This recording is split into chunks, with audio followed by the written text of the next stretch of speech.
ડુંગળીની નિકાસબંધીના વિરોધ વચ્ચે ગોંડલ માર્કેટિંગ યાર્ડમાં ડુંગળીની અઢળક આવક નોંધાઈ છે। માર્કેટ યાર્ડમાં એક જ દિવસમાં ડુંગળીના 70,000 કટ્ટાની આવક નોંધાઈ હતી। યાર્ડમાં હરાજીમાં ડુંગળીનો 20 કિલોનો ભાવ ₹100 થી લઈને 500 સુધીનો બોલાયો હતો। લાલ ડુંગળીના ઉત્પાદન સમયે જ નિકાસબંધી થતાં ડુંગળીનો પાક બગડતો હોવાથી ખેડૂતોનો ના છૂટકે ઓછા ભાવે પણ ડુંગળી વેચવા માટે મજબૂર બન્યા હતા। ડુંગળીના ઓછા ભાવના પગલે ખેડૂતોની સાથે માર્કેટના સત્તાધીશો પણ નિકાસબંધી દૂર કરવાની માંગ કરી રહ્યા છે।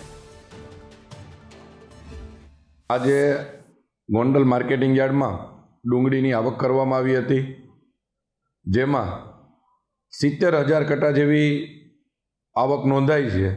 ડુંગળીનો ભાવ ₹100થી લઈ અને ₹500 સુધી આવે છે અને હજી જે આ નિકાસનો પ્રશ્ન ચાલે છે એમાં પણ અમે 2 વાર ગાંધીનગર મિટિંગ થઈ ગઈ છે અને હજી અમે અમારે એક મિટિંગમાં કાલે જવાનું છે। અમે ડુંગળી વેચવા ગોંડલ યાર્ડમાં આવ્યા છીએ।